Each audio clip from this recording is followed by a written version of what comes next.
m'appelle Maxime Gonzalez, je travaille pour le groupe UNIT, producteur d'énergie renouvelable depuis 40 ans. Aujourd'hui, l'hydroélectricité est la première source d'électricité renouvelable en France. Elle ne consomme pas d'eau car chaque goutte prélevée en amont des aménagements est restituée à l'aval. Elle n'émet pas de polluants dans l'air ou dans l'eau et son bilan carbone est imbattable.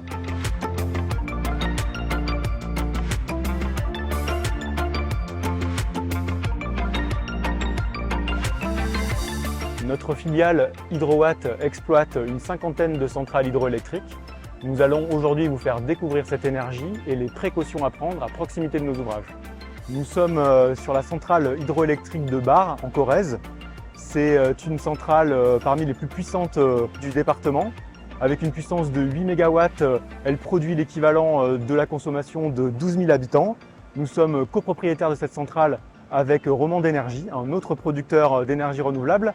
Et nous allons du coup à la rencontre de mes deux collègues Frédéric et Jean-Marc qui vont vous présenter cette centrale.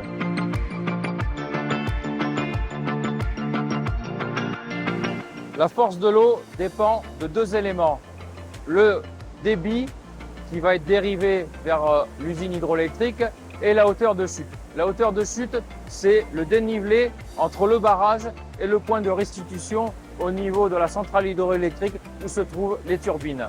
La centrale hydroélectrique de Bar turbine au fil de l'eau et grâce au barrage et à la capacité de stockage de la retenue, peut turbiner sur les pics de consommation dans les heures de pointe, en particulier en hiver. S'agissant d'un ouvrage hydroélectrique, il peut s'avérer très dangereux de circuler autour du barrage, dans le lit mineur et majeur, sur les berges et autour des équipements annexes à l'ouvrage hydroélectrique. Donc il est primordial que le public respecte bien la signalisation mise en place par les exploitants, respecte bien les clôtures et surtout avoir bien en tête que les deux risques principaux sont les risques de noyade, le risque de chute et de glissade. Un barrage et ses équipements permettent de dériver l'eau vers la centrale hydroélectrique, mais également de maintenir un débit minimum appelé débit réservé et permet de garantir la biodiversité et ainsi que la vie piscicole. Je suis actuellement sur la passe à poissons. Cet ouvrage maçonné permet aux poissons de remonter le barrage de l'aval vers l'amont et ainsi garantir la reproduction des poissons plus haut en amont de la retenue. Il est composé de 26 bassins pour remonter une hauteur totale de 7 mètres qui est la hauteur entre le terrain naturel et la crête du barrage. Un des équipements importants d'une centrale hydroélectrique, c'est le dégrilleur. Sa fonction principale, c'est de protéger les turbines de tout ce qui est flottant, donc le bois et les feuilles. Ces flottants vont s'accumuler sur le plan de grille et ce système va se déclencher automatiquement et ainsi nettoyer par un mouvement mécanique, nettoyer le plan de grille. Ici à la centrale de Bar, il se trouve dans un bâtiment fermé et clôturé. Majoritairement, sur les autres sites de centrales hydroélectriques, il est en extérieur, non clôturé. Donc il est vraiment important de respecter la signalisation et de ne pas s'approcher de ce type d'équipement qui se met en route automatiquement et qui peut avoir un risque mécanique de collision avec le public.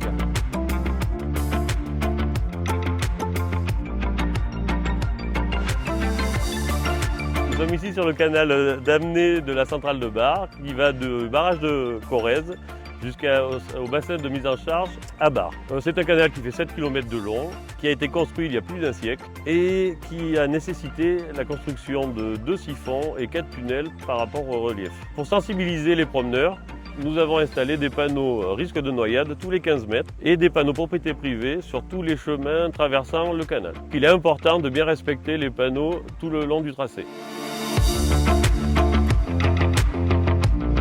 Donc ici, nous sommes au bassin de mise en charge. Ce bassin est un bac tampon qui permet d'alimenter la conduite forcée. Ici, dans ce local, il y a la vanne de survitesse. Elle permet d'alimenter la conduite qui a un diamètre de 1,40 m, qui mesure 500 mètres, qui a un dénivelé de 170 mètres entre la chambre d'eau et l'usine de production.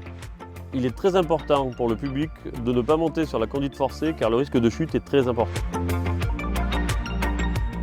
La conduite forcée, alimente en eau sous pression la turbine. La turbine entraîne l'alternateur et l'alternateur convertit l'énergie mécanique en énergie électrique. Ensuite, l'électricité produite instantanément est distribuée sur le réseau électrique public. En cas d'arrêt brutal du groupe de production, un dispositif appelé vanne de décharge va évacuer l'eau sous pression de la turbine vers la rivière. Ceci peut s'avérer dangereux pour le public, donc il a été mis en place un arrêté municipal interdisant l'accès, cette zone-là, au public. Donc cette zone est délimitée par des panneaux de signalisation.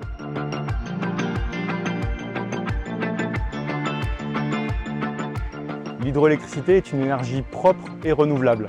Elle est essentielle au mix énergétique français et à la transition énergétique. En tant qu'exploitant, nous veillons à mettre tout en œuvre pour garantir la sécurité des biens et des personnes. Dans cet objectif, il est essentiel que l'ensemble des usagers de la rivière veillent à respecter les consignes qui sont affichées sur les panneaux prévus à cet effet et de manière générale, aient une vigilance à proximité de nos ouvrages.